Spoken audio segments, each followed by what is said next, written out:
मंच पर बैठी हुई विभूतियों, भाइयों और बहनों, मैं इस अवसर पर उपस्थित हो सका, इसके लिए मैं आयोजकों का आभारी हूँ।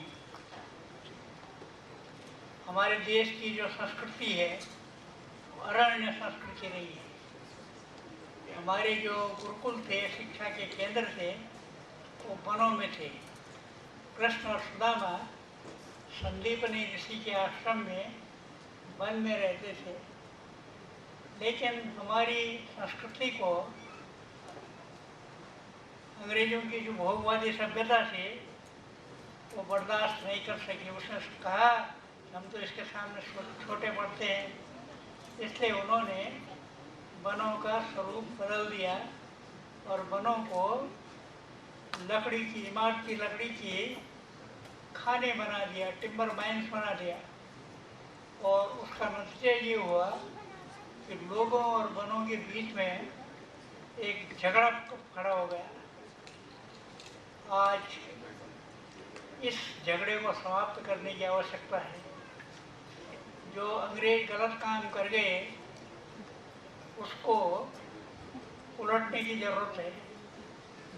और वनों की जो शास्त्रीय परिभाषा है, जंगल एक कम्युनिटी होते हैं, समुदाय होते हैं। जिस तरह समुदाय में कई प्रकार के प्राणी होते हैं, उसी तरह वन में भी विभिन्न प्रजाति के पेड़ पौधे, झाड़ियाँ और पशु पक्षी होने चाहिए।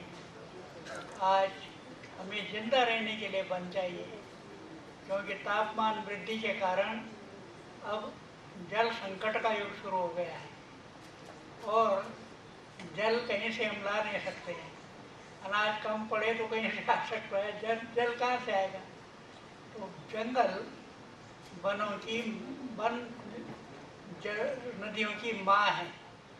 ये हमारी जो संस्कृति का संदेश है, इसको पुनर्जीवित करना पड़ेगा और हमें भविष्य में शायद अब वृक्ष खेती अपनानी पड़ेगी। उसका कारण ये है कि जमीन को हमने नशेबाज बना दिया रासायनिक खादों की वजह से, और जल के स्रोत सूख गए हैं, जनसंख्या बढ़ गई है।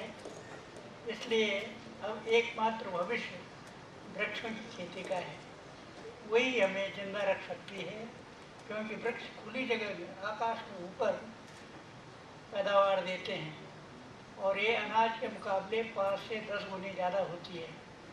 मैं आप सब प्रबुद्ध जनों से निवेदन करता हूँ कि हम सब इस मिशन के विचारक बन जाएं, इस दिशा में काम करने वाले बन जाएं और हमारे देश को, भारत को फिर से सुजलाम सुफलाम सस्य श्यामलाम बनाए। इस भारत भूमि को, ये जो जल संकट आ रहा है, इससे इसको मुक्त करें और इसकी जो धरती है, इसके उपजाऊपन को पुनः लौटाएं।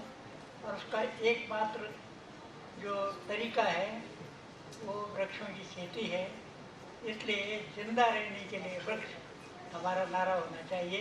आपसे